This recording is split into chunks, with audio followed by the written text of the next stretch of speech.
Hello friends, welcome to another video for astrosage.com. Today we are taking a topic which is learn astrology.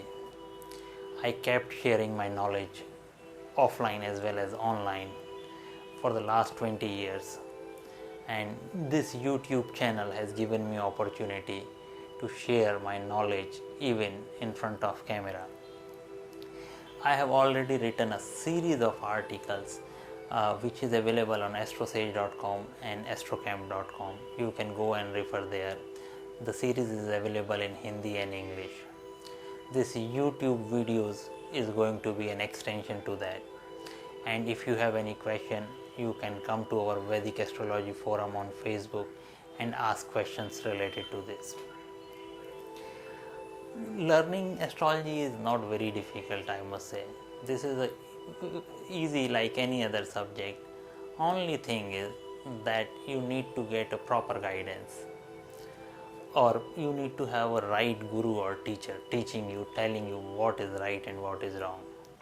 In this world, getting a good astrology teacher is not easy. Why? First of all, in any subject getting guru is not easy. And in astrology, there are 99% astrologers are fake. They themselves don't understand astrology. So how come they tell you and they teach you? They cannot. So I hope in that sense our YouTube video is going to help you.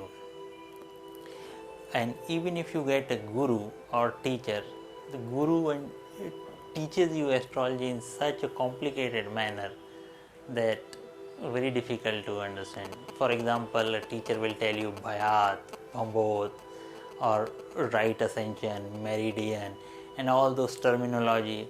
Then you will find yourself in very difficult position.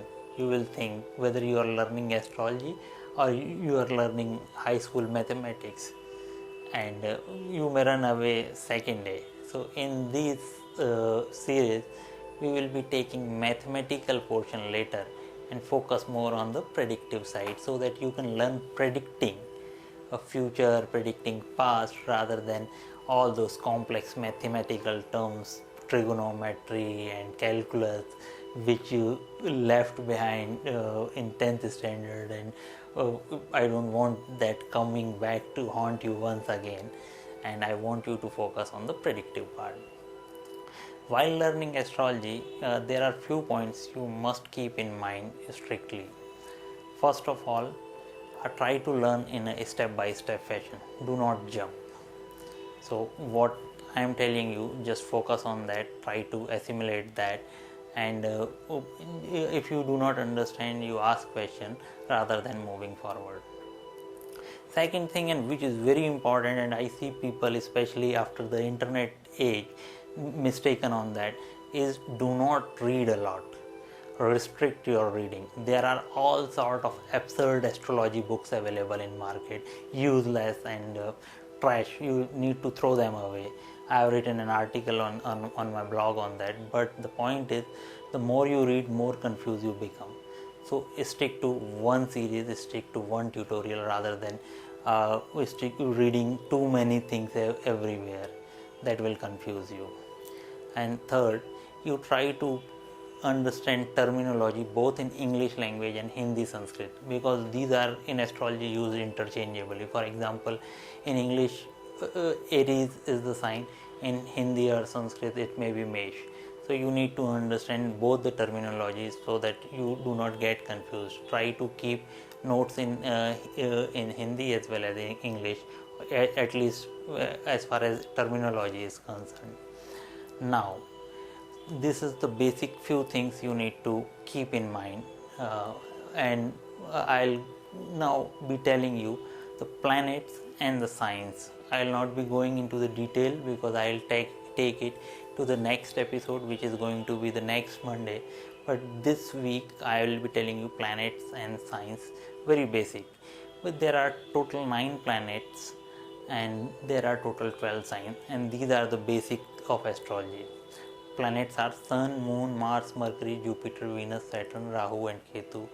In a strict sense, neither Sun and Moon are planet in the Western astronomy term, nor Rahu and Ketu. Sun is the star, Moon is the satellite of Earth, and Rahu and Ketu are the two interaction points, mathematically speaking. But in astrology, these 9 are the planets, or I must say grahas in astrology, and these are the bodies which influence most to us and very important for predictive astrology.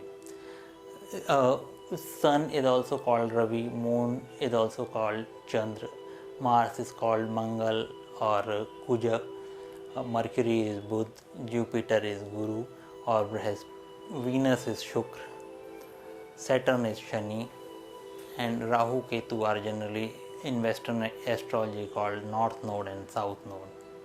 So these are the 9 planets, and I said earlier it is important you remember the name both in English and Hindi, just to give you a wider text, reach of wider text. Now we are talking about 12 signs. These 9 planets revolve in heaven on an imaginary belt which is called zodiac in astrology. So these and this zodiac is more of a 2-dimensional plane or 2-dimensional projection of 3-dimensional universe, and all planets revolve around that zodiac. So this zodiac, and in mathematics we say that any circle is of 360 degree, and if we divide this circle of 360 degree in 12 equal parts, each part is called sign or a rashi. So there are total 12 signs, from Aries to Pisces, or from Mesh to Meen, and we need to remember the name of these signs and also their lord. So first sign is Aries, which is Mesh, second is Taurus, which is Rishabh or Vrishab, third is Gemini or Mithun, fourth is Cancer, which is Kark or Karkat, fifth is Leo, which is Sim, sixth is Kanya or Virgo, seventh is Tula, which is Libra, eighth is Scorpio, which is Vrishchik, ninth is Sagittarius, which is Dhanu, 10th is Capricorn or Makar, 11th is Aquarius or Kumbh, and last one is Pisces or Meen.